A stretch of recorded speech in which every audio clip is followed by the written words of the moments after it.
And if you built an entire economy on spending borrowed money, how are you going to take away the source of that borrowed money? How are you going to deny the ability of consumers to go deeper into debt and assume that we're not going to have a recession when the whole economy is built on debt financed consumption? And it's not just the consumer that's spending borrowed money, it's the government that's spending borrowed money. In fact, the government continues to borrow and spend money. Look, there's a new bill that's held up in the Senate now by Rand Paul, who's one of the few guys in the Senate willing to speak up. But there's a $40 billion aid package for the Ukraine. Now, where's this $40 billion going to come from? Is anybody in Congress talking about what taxes they're going to raise so that we can come up with $40 billion to give to the Ukrainians? Or, hey, maybe we should cut back on some other government spending so we can make some funds available because this is a worthy cause. We need to give $40 billion to the Ukraine, so we have to figure out how to save $40 billion someplace else. No, nobody is talking about where the money is going to come from. Everybody just wants to spend it. Well, where's it going to come from? More debt. Well, we're trying to fight inflation. Every member of the Congress admits that there's too much inflation and we have to fight it. You don't fight inflation by running bigger deficits. The government needs to cut government spending, not come up with more aid packages and expect the Federal Reserve to create the money because the Fed is supposedly fighting inflation too. Even Rand Paul is pointing this out. Where is this money going to come from?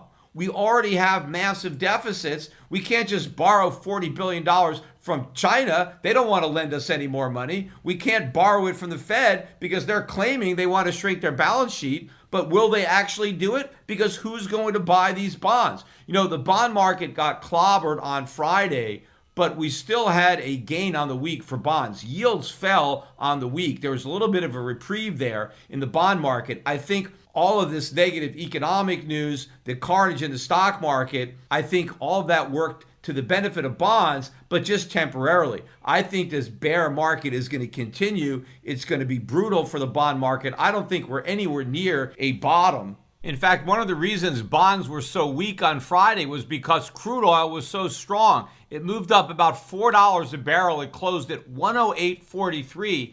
It was down about $1 on the week, but still, oil held up a lot better than stocks, and the chart looks incredibly strong for oil. I think we're on the verge of another big move up in the price of oil, which is going to be more bad news for the bond market. But as the bond market continues to fall and interest rates continue to rise, we're going to inflict more pain on the economy, more pain at the government level because the government has so much debt, on the individual level, on the corporate level. And as long as interest rates keep rising, stock market rallies won't last. We had a rally on Friday, but the underlying fundamentals that are causing stocks to drop, rising interest rates and a reduction in multiples, a contraction of the price that investors are willing to pay for earnings in the distant future in a new environment of rising interest rates and high inflation, that is going to continue. And you can't collapse the stock market without the economy going into recession, because so much of the economy was built on the foundation of not only the wealth effect of the stock market, but the employment effect. The fact that so many money-losing companies were able to hire workers even though they're not making any money to pay them. The reason they're able to hire workers is because all the cheap money that was sloshing around ended up in their coffers because investors were directing that money to these companies, malinvestments, because they thought they were going to get rich on a stock price going up. And so in the process, all these non-viable jobs got created. Well, a lot of those jobs are about to be lost. They never should have been created in the first place. But once they're lost, there is no job that's going to immediately take their place given what's going on in the economy. And the Fed is going to be staring not just at a recession, but a depression and the prospect of an even worse financial crisis in 2008. Does anybody really think in that environment the Fed is really going to be talking tough about fighting inflation,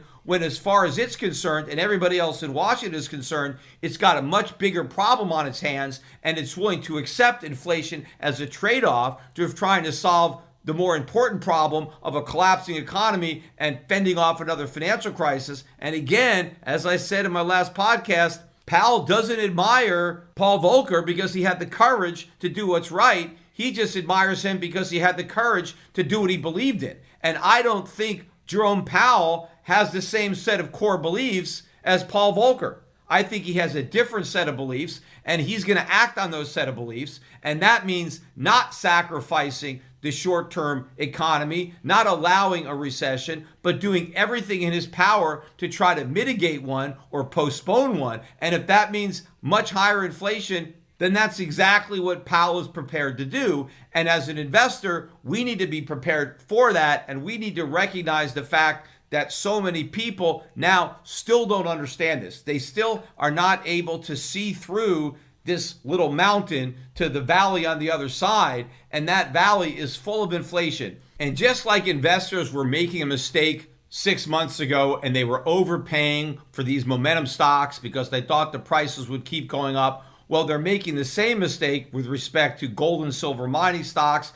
They're selling them when they should be buying them, just like they should have been selling these momentum stocks and these tech stocks last year. Instead, they bought them. They're making the same mistake because they still can't see into the future. They're still focused on a narrow window of what's going on without being able to process what comes next or connect these dots.